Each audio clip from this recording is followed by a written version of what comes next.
श्रीमद् भगवद गीता के छठे अध्याय में एक बार फिर आप सबका स्वागत करती हूँ। अब तक पढ़े हैं हमने 25 श्लोक इस अध्याय से।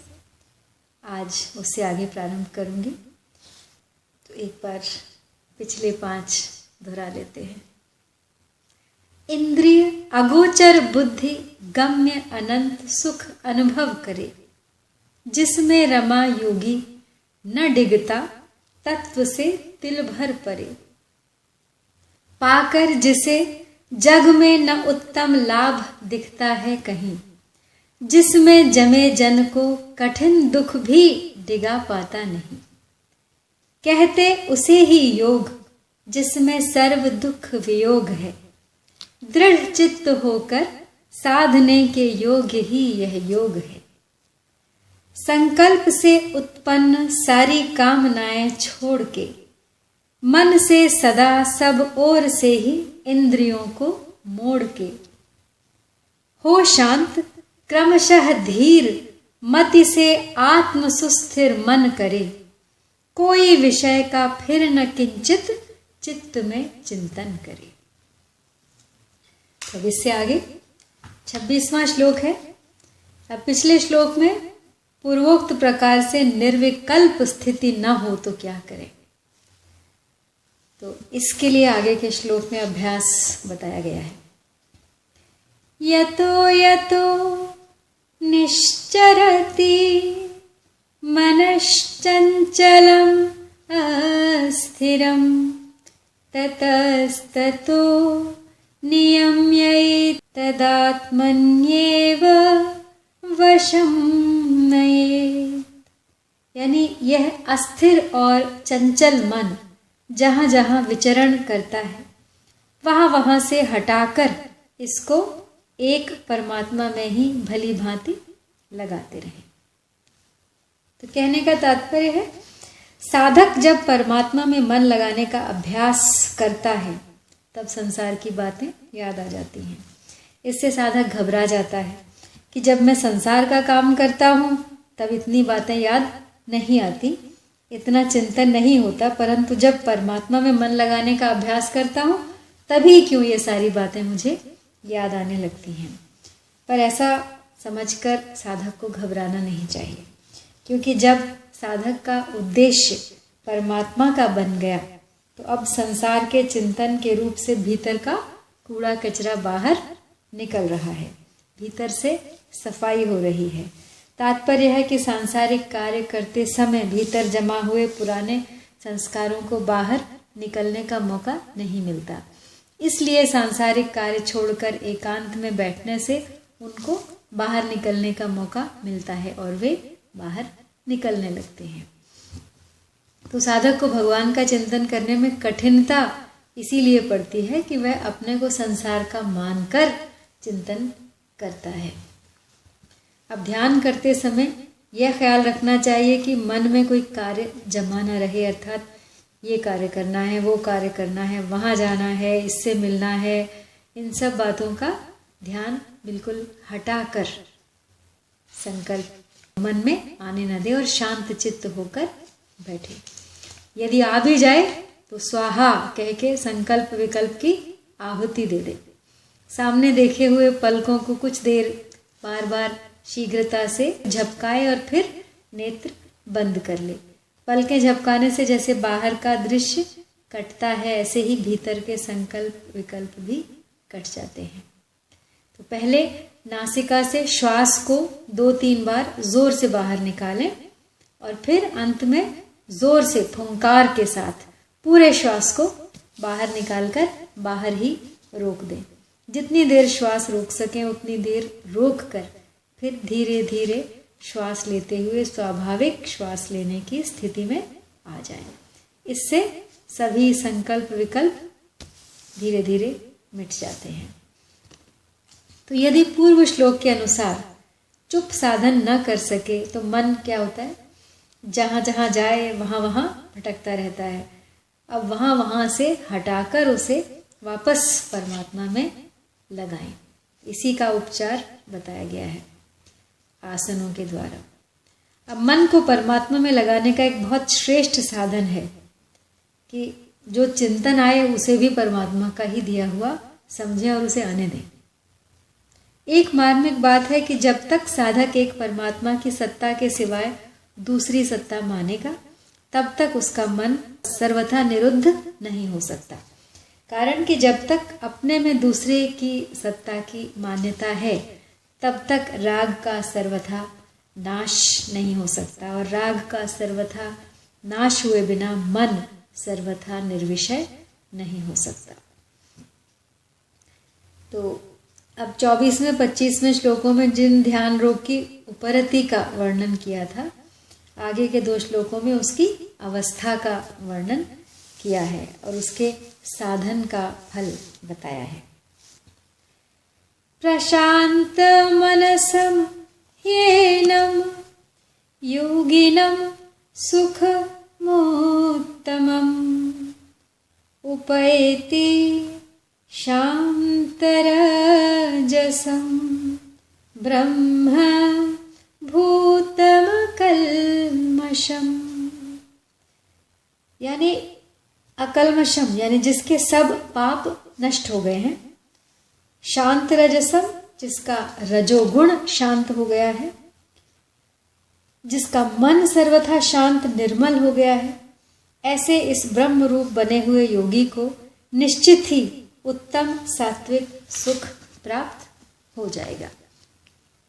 अब जिसके संपूर्ण पाप नष्ट हो गए हैं, अर्थात तमोगुण और तमोगुण की अप्रकाश, अप्रवृत्ति, प्रमाद, मोह, आलस्य, ये सब वृत्तियां नष्ट हो गई हैं, ऐसे योगी को अकल्मषम कहा गया है। अब जिसका रजोगुण और रजोगुण की लोभ प्रवृत्ति, नए नए कर्मों में लगना, अशांति और स्पर्धा, ये वृत्तियां शांत हो गई हैं, ऐसे योगी को शांत रजसम कहा गया है। अब तमोगुण, रजोगुण तथा उनकी वृत्तियां शांत होने से जिसका मन स्वाभाविकतः शांत हो गया है, जिसकी मात्र प्राकृत पदार्थों से तथा संकल्प विकल्पों से भी उपरति हो गई है, ऐसे स्वाभाविक शांत मन वाले योगी को यहाँ प्रशांत मनसम कहा गया है। तो सुखम उपैति का तात्पर्य है कि जो योगी सबसे उपराम हो गया है उसको उत्तम सुख की खोज नहीं करनी पड़ती। उस सुख की प्राप्ति के लिए उद्योग, परिश्रम आदि नहीं करने पड़ते, प्रत्युत वह उत्तम सुख उसको स्वतः स्वाभाविक ही प्राप्त हो जाता है। तो अगला श्लोक है, युञ्जन्नेवं सदात्मानं योगी विगतकल्मषः सुखेन ब्रह्म संस्पर्शम् अत्यंतं सुखमश्नुते। यानी इस प्रकार अपने आप को सदा परमात्मा में लगाता हुआ पाप रहित योगी सुखपूर्वक ब्रह्म प्राप्ति रूप अत्यंत सुख का अनुभव कर लेता है। तो यहाँ अपनी स्थिति के लिए जो अभ्यास किया जाता है, मन को बार बार लगाना, वह अभ्यास यहाँ नहीं है।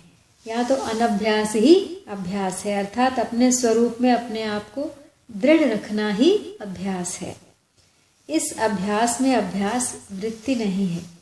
ऐसे अभ्यास से वह योगी अहंता ममता रहित हो जाता है। अब 15वें श्लोक में युञ्जन एवं पद सगुण ध्यान के लिए आया है, लेकिन यहाँ युञ्जन एवं शब्द जो है, पद जो है, निर्गुण ध्यान के लिए आया है। युञ्जन एवं मतलब परमात्मा में अपने आप को लगाता हुआ। तो ऐसे ही 15वें श्लोक में नियत मानसः शब्द आया था और यहाँ विगत कल्मषः शब्द आया है, क्योंकि वहाँ परमात्मा में मन लगाने की मुख्यता है और यहाँ जड़ता का त्याग करने की मुख्यता है। वहाँ तो परमात्मा का चिंतन करते करते मन सगुण परमात्मा में तल्लीन हो गया तो संसार स्वतः ही छूट गया, और यहाँ अहंता ममता रूप कल्मष से अर्थात संसार से सर्वथा संबंध विच्छेद हो गया और अपने ध्येय परमात्मा में स्थित हो गया। तो इस प्रकार दोनों का तात्पर्य एक ही हुआ। अर्थात वहाँ परमात्मा में लगने से संसार छूट गया और यहाँ संसार को छोड़ा तो परमात्मा में स्थित हो गया। अब 18वें से 23वें श्लोक तक स्वरूप का ध्यान करने वाले जिस सांख्य योग का वर्णन हुआ है उसके अनुभव का वर्णन आगे के श्लोक में किया गया है। सर्वभूतस्थम् आत्मानं सर्वभूतानि चात्मनि ईक्षते योगयुक्तात्मा सर्वत्र समदर्शनः। यानी सब जगह अपने स्वरूप को देखने वाला और ध्यान योग से युक्त अंतःकरण वाला सांख्य योगी अपने स्वरूप को संपूर्ण प्राणियों में स्थित देखता है और संपूर्ण प्राणियों को अपने स्वरूप में स्थित देखता है। तो यहाँ पे इस श्लोक में प्राणियों में तो अपने को स्थित बताया है और अपने में प्राणियों को स्थित बताया है। ऐसा कहने का तात्पर्य है कि प्राणियों में तो अपनी सत्ता है पर अपने में प्राणियों की सत्ता नहीं है। कारण के स्वरूप तो सदा एक रूप रहने वाला है पर प्राणी उत्पन्न और नष्ट होने वाले हैं। तो इसलिए इस श्लोक का तात्पर्य यह हुआ कि व्यवहार में तो प्राणियों के साथ अलग अलग बर्ताव होता है परंतु अलग अलग बर्ताव होने पर भी उस समदर्शी योगी की स्थिति में कोई फर्क नहीं पड़ता। तो भगवान ने 14वें 15वें श्लोकों में सगुण साकार का ध्यान करने वाले जिस भक्ति योगी का वर्णन किया था उसके अनुभव की बात अब आगे के श्लोक में है। यो मां पश्यति सर्वत्र सर्वं च मयि पश्यति तस्याहं न प्रणश्यामि स च मे न प्रणश्यति। यानी जो भक्त सब में मुझे देखता है और मुझ में सबको देखता है उसके लिए मैं अदृश्य नहीं होता और वह मेरे लिए अदृश्य नहीं होता। तो अब परिशिष्ट भाव यह है कि पूर्व श्लोक में आत्मज्ञान की बात कहकर अब भगवान परमात्म ज्ञान की बात कहते हैं। ध्यान योग के किसी साधक में ज्ञान के संस्कार रहने से विवेक की मुख्यता रहती है और किसी साधक में भक्ति के संस्कार रहने से श्रद्धा विश्वास की मुख्यता रहती है। अतः ज्ञान के संस्कार वाला ध्यान योगी विवेक पूर्वक आत्मा का अनुभव करता है और भक्ति के संस्कार वाला ध्यान योगी श्रद्धा विश्वास पूर्वक परमात्मा का अनुभव करता है। यो माम पश्यति सर्वत्र सर्वम समय पश्यति। यानी जो मुझ में दूसरों को देखता है अपने को भी मेरे में देखता है। जैसे सब जगह बर्फ ही बर्फ पड़ी हो तो बर्फ कैसे छिपेगी, तो बर्फ के पीछे बर्फ रखने पर भी बर्फ ही दिखेगी। ऐसे ही जब सब रूपों में एक भगवान ही है तो फिर वे कैसे छिपें, कहाँ छिपें और किसके पीछे छिपें, क्योंकि एक परमात्मा के सिवाय दूसरी सत्ता है ही नहीं। परमात्मा में शरीर और शरीरी यानी आत्मा, सत और असत, जड़ और चेतन, ईश्वर और जगत, सगुण और निर्गुण, साकार और निराकार आदि कोई विभाग है ही नहीं। उस एक में ही अनेक विभाग हैं और अनेक विभागों में वह एक ही है। वह विवेक विचार का विषय नहीं है, प्रत्युत श्रद्धा विश्वास का विषय है। अतः सब कुछ परमात्मा ही है। इसको साधक श्रद्धा विश्वास पूर्वक मान ले, स्वीकार कर ले। दृढ़ता से मानने पर फिर वैसा ही अनुभव हो जाएगा। साधक पहले परमात्मा को दूर देखता है, फिर नज़दीक देखता है, फिर अपने में देखता है और फिर केवल परमात्मा को ही देखता है। कर्मयोगी परमात्मा को नज़दीक देखता है, ज्ञान योगी परमात्मा को अपने भीतर देखता है और भक्ति योगी परमात्मा को सब जगह देखता है। तो अब भगवान ध्यान करने वाले सिद्ध भक्ति योगी के लक्षण बताते हैं। सर्वभूतस्थितं यो मां भजत्येकत्वमास्थितः सर्वथा वर्तमानोऽपि स योगी मयि वर्तते। यानी मुझ में एक ही भाव से स्थित हुआ जो भक्ति योगी संपूर्ण प्राणियों में स्थित मेरा भजन करता है, वह सब कुछ बर्ताव करता हुआ भी मुझ में ही बर्ताव कर रहा है, अर्थात वह नित्य निरंतर मुझ में ही स्थित है। तो यहाँ भक्त संपूर्ण जगत को परमात्मा का ही स्वरूप देखता है। उसकी दृष्टि में एक परमात्मा के सिवाय किसी और की सत्ता नहीं। उसके लिए दृष्टा, दर्शन और दृश्य तीनों ही परमात्मा स्वरूप हो जाते हैं। वासुदेवः सर्वम। इसलिए जैसे गंगा जल से गंगा का पूजन किया जाए, ऐसे ही उस भक्त का सब बर्ताव परमात्मा में ही होता है। जैसे शरीर में तादात्म्य वाला व्यक्ति सब क्रिया करते हुए शरीर में ही रहता है, ऐसे ही भक्त सब क्रिया करते हुए परमात्मा में ही रहता है। तो अब आगे 13वें अध्याय में भगवान ने ज्ञान योगी के लिए कहा है, जो हम बाद में देखेंगे। यहाँ भक्त के लिए कहा है। तात्पर्य यह हुआ कि ज्ञान मार्ग में तो जन्म मरण मिट जाता है, मुक्ति हो जाती है, पर भक्ति मार्ग में जन्म मरण मिटकर भगवान से अभिन्नता होती है, आत्मीयता होती है। इसी भाव को गीता में कई तरह से कहा गया है। तस्याहम न प्रणश्यामि स च मे न प्रणश्यति। यानी ज्ञान मार्ग में तो सूक्ष्म अहम की गंध रहने से दार्शनिक मतभेद रह सकता है, पर भक्ति मार्ग में भगवान से आत्मीयता होने पर सूक्ष्म अहम की गंध तथा उससे होने वाला दार्शनिक मतभेद नहीं रहता। न स भूयो अभिजायते। में स्वरूप में स्थित का अनुभव होने पर केवल स्वयं रहता है। और स योगी मयि वर्तते, यानी मैं केवल भगवान में रहते हैं, स्वयं योगी नहीं रहता। अर्थात स्वयं योगी रूप नहीं रहता, प्रत्युत भगवत स्वरूप ही रहता है। तो कहने का तात्पर्य यह है कि अद्वैत सिद्धांत में तो स्वरूप से एकता होती है, पर यहाँ वैसी एकता नहीं है। यहाँ द्वैत होते हुए भी अभिन्नता है, अर्थात भगवान और भक्त दिखने में तो दो हैं, पर वास्तव में वे एक ही हैं। जैसे पति और पत्नी दो शरीर होते हुए भी अपने को अभिन्न मानते हैं, दो मित्र अपने को एक ही मानते हैं, क्योंकि अत्यंत स्नेह होने के कारण वहाँ द्वैतपना नहीं होता। ऐसे ही जो भक्ति योग का साधक भगवान को प्राप्त हो जाता है, भगवान में अत्यंत स्नेह होने के कारण उसकी भगवान से अभिन्नता हो जाती है। इसी अभिन्नता को एकत्वमास्थितः बताया गया है।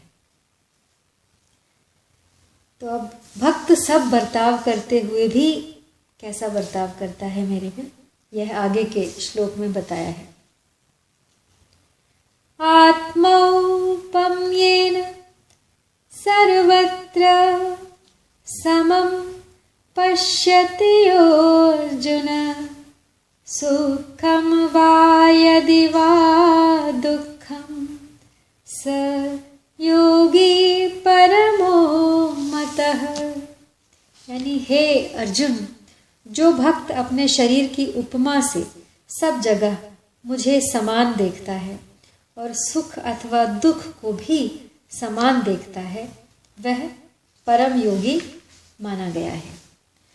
तो जैसे साधारण मनुष्य शरीर में अपने को देखता है, शरीर के किसी भी अंग की पीड़ा न चाहकर, किसी भी अंग से द्वेष न करके सब अंगों को समान रूप से अपना मानता है, ऐसे ही भक्त संपूर्ण प्राणियों में अपने अंशी भगवान को देखता है और सबका दुख दूर करने तथा सुख पहुंचाने की समान रूप से स्वाभाविक रूप से चेष्टा करता है।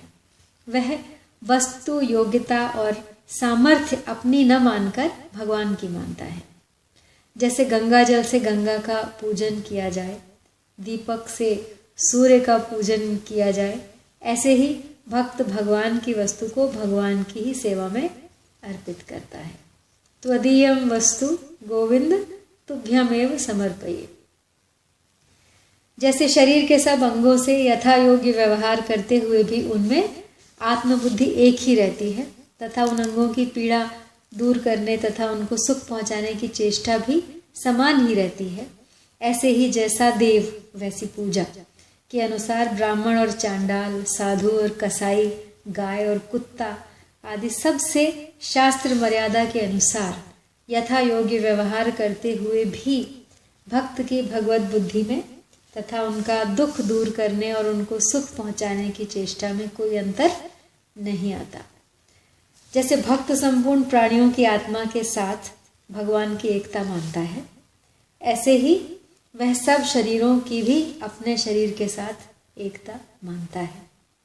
इसलिए वह दूसरे के दुख से दुखी और सुख से सुखी होता है। वह अपने शरीर के सुख दुख की तरह सबके सुख दुख को अपना ही सुख दुख समझता है।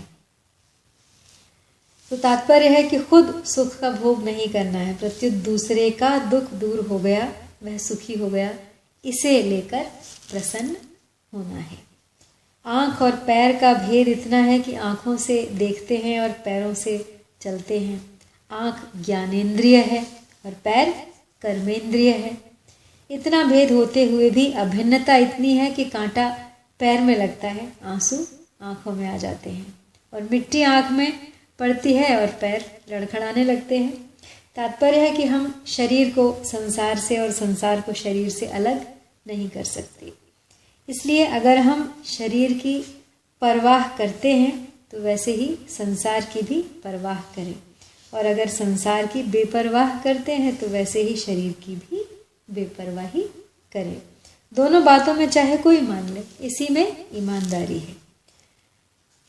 तो आज यहीं तक, अब इससे आगे कल पढ़ेंगे। तब तक के लिए आपसे विदा। जय श्री कृष्ण।